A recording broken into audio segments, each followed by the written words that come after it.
Shaking my head in exasperation, I silently rebuke myself. Should have just left it alone.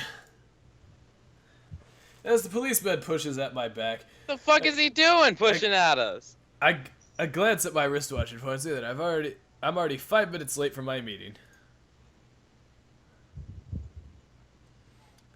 2011-05, 24th. Fancy fucking splash screen to that. Look, you ready to talk yet? ... 30 minutes have passed since I was brought here to the interrogation room. Familiar with the place where criminals break into a flop sweat in TV dramas. I'm sitting on a cheap foldable pipe chair and my arms folded in perfect silence. How are we supposed to let you go if you don't respond to any of the questions? Weren't you supposed to meet someone? Shouldn't you just talk and get this over with? ... Instead of responding, I close my eyes, a silent statement, indicating that I have absolutely no intention of opening my mouth. The detective clicks his tongue in exasperation at my attitude. I've got a pretty fair idea of what he'll be doing next. He slammed on the table.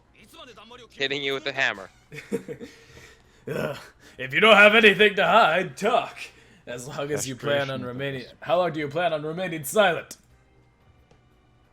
The sound of something being struck, and an even louder attempt at intimidation.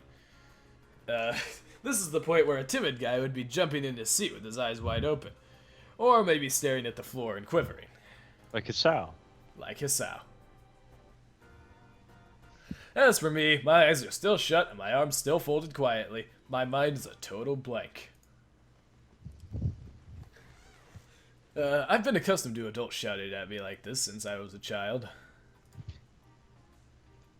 Following the threat stage, the next step is for him to get a grip on my hair and jolt me back and forth. But I'm dealing with the official authority group here, so I should be getting off without direct violence this time. Oh, that's a dark insight to him.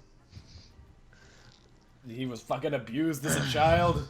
Out the Yeah. shit beat out of him. I'm interested to hear your theories on his childhood and how he grew up. Well, it sucked.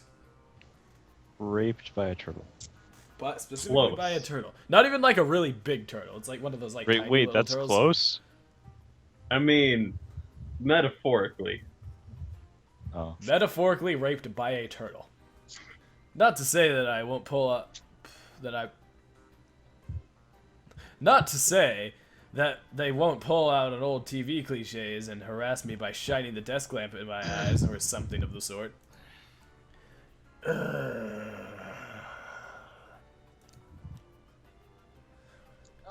I can roughly translate the detective's sigh as, "Goddamn kids these days." Goddamn kids having backpacks and stopping crime.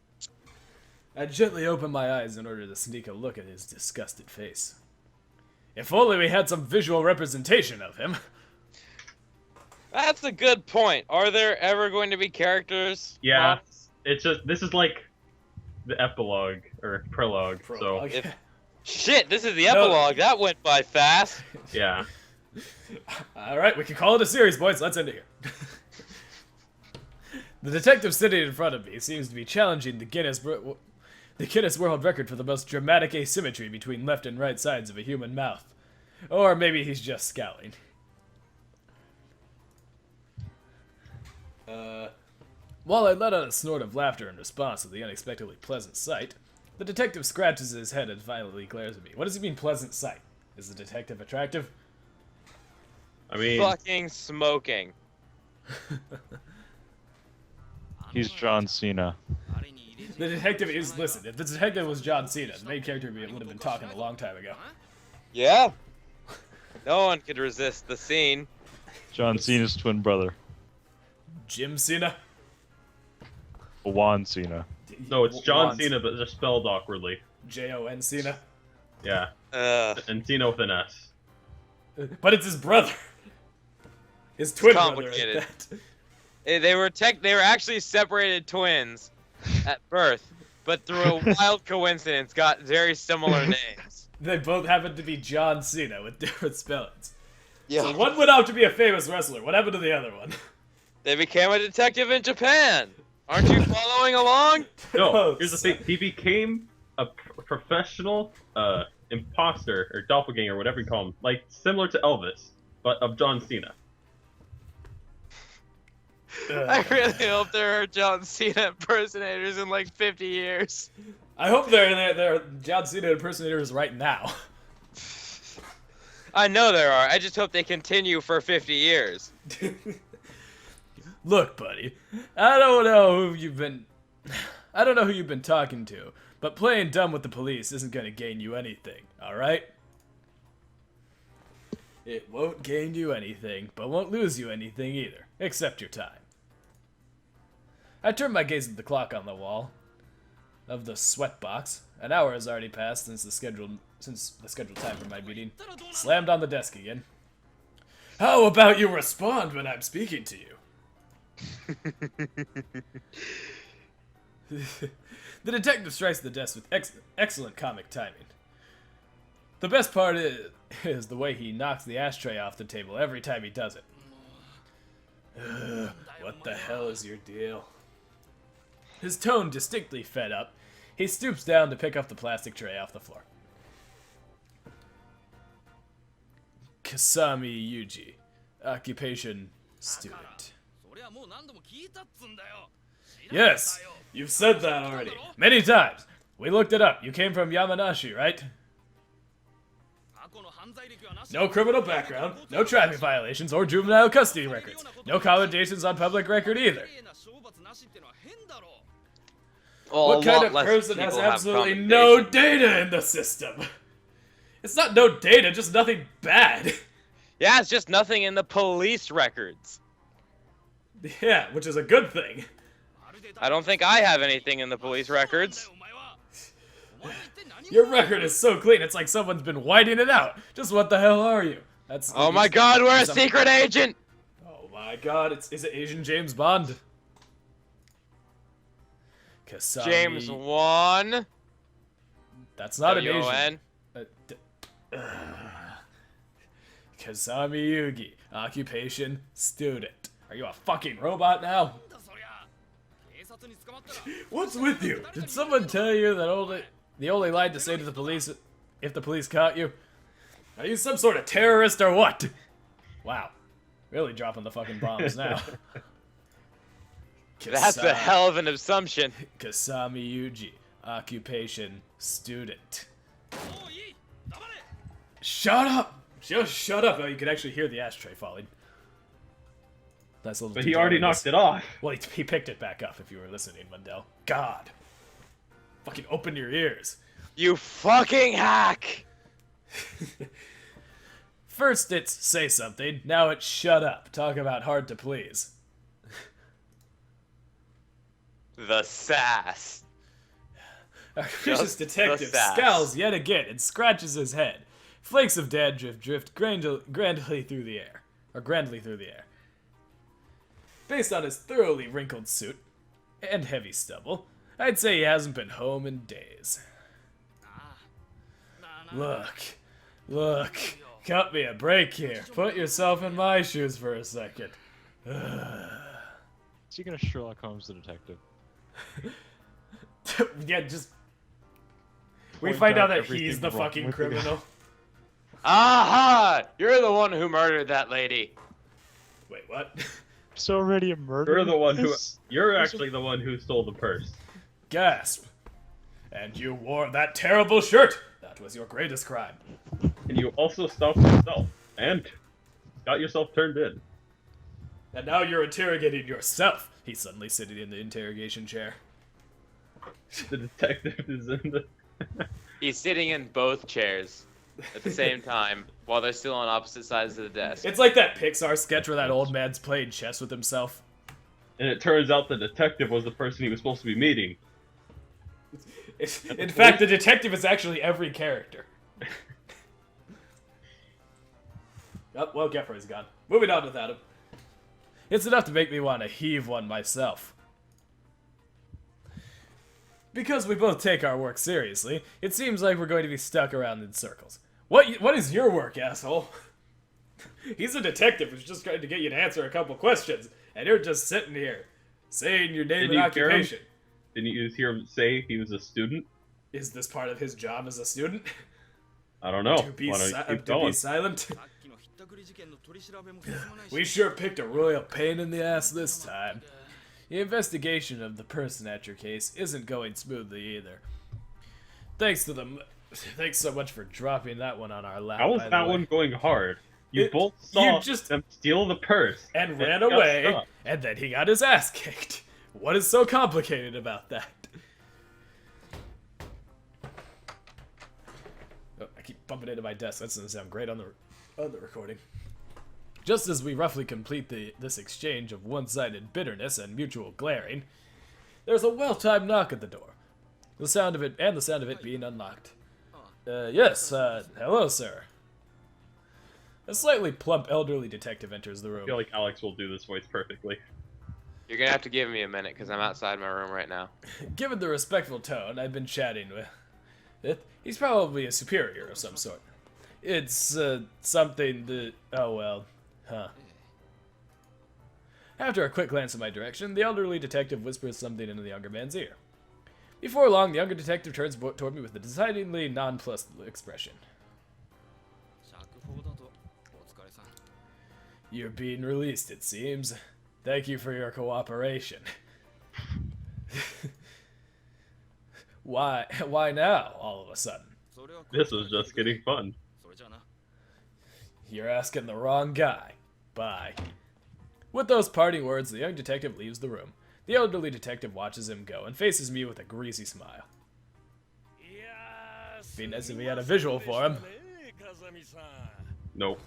No. Oh, is he there? Yep. Well, his words are here. You only see this guy. You only talk to this guy like this time, so they don't bother with the visual. All right, get your old man voice ready, because he's elderly. Alright, I'm on my way. I'm here. Oh, shit. One sec. I'm throwing things around. You unprofessional hack. Professional hack. well, sorry about all that, Kazumi-san. Seems we hadn't received any report from our end. We were only just now placed in contact with your Garantor. Garantor? Sounds like a fucking transformer. Yes. Is he an Autobot or a Decepticon, though? Like Guardian, someone placed in charge of them, boss, supervisor, that type of stuff. Huh. The detective stares at me with eyes like a dead fish. So they're facing an opposite direction. Yes. Well, he is old. As an employee of Ichigaya, if you'd had simply said as much... Ichigaya. If you'd known I was from Ichigaya from the start, you wouldn't have thrown me in jail, stripped me naked, and sprayed me down with a hose, or wouldn't you have thrown me in jail, stripped me naked, and sprayed me down with a hose? I don't know. Can I get that? Can that still happen?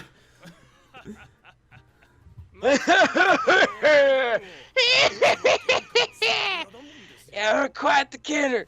Did you forget that we belong to the unparalleled Sakura Demon?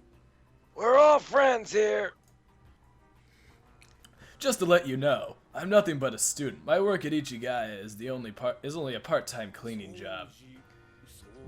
Cleaning? Cleaning, is it?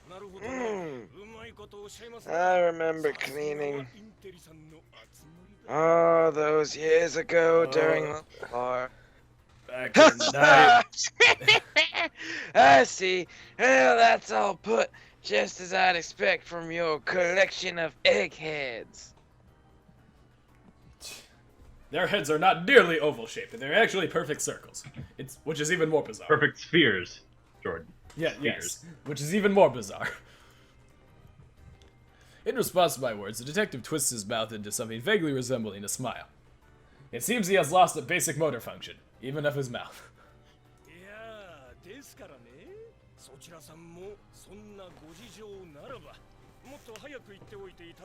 But really now, if you'd simply informed us a little earlier about the circumstances on your end... I like to imagine that like dash I'm showing sure the break in you the know. sentence. The higher-ups are what they are. We had quite a mess there for a moment. I like to imagine that dash representing the break in this sentence back there was him falling asleep mid-sentence. Probably. Sarcasm drifting from every pore of his body, the detective treats me with transparently insincere courtesy. He's perfectly civil on a superficial level, but the atmosphere in here is growing increasingly unpleasant. The younger detective from before, hard-ass that he was, seems infinitely preferable. Did you inquire to Ichigaya for me? Or about me? Alex? Alex. You hack. Oh, my mic was up. I was doing the line. Let me get back to that. Not quite. You see, we're running your name through our databases. In the middle of the data retrieval, the phone rings. We pick up the receiver and we have a call from the Ministry of Defense's special organization. Ministry of Defense? Asking us, might you be in custody of a dog of ours? In custody of a... I guess that makes sense. Well, now, that was quite the surprise.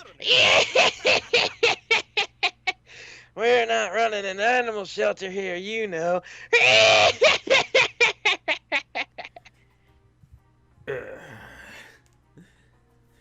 Since you found my owner and confirmed that my leash is properly attached, I should be able to leave now, right? Yes, just as you please. Oh, that's right. We were also contacted by the principal of the school you're transferring into. That's so. Yes, indeedy. Since you hadn't shown up, it seems she was putting calls into all the police stations in the area, one after another. We've got about 70 of them in the area. It's a really bad budgeting decision on the city's part.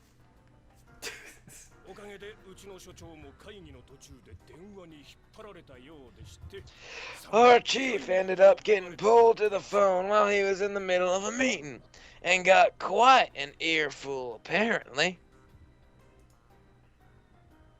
Where's my backpack? The luggage we've been holding on to you is in the entranceway. They just left it in the entranceway? Not even supervised. They just left it sitting there right next to the door. His With a entire, giant neon sign saying, "Please steal me," next to it. his entire life is in that bag. Yet, in the entrance. Which would be By over that we there. mean the dead bodies of all his family members are in it. If you'd like, shall we send you over by car? You're not getting funds from public taxes in order to chauffeur bums around like me, are you? I'll walk. Wow, Mr. fucking small government over here. Can't accept a goddamn ride. Ugh. Also, why is this constantly spinning over here? I don't know. It makes me feel like something's loading, but I don't know what.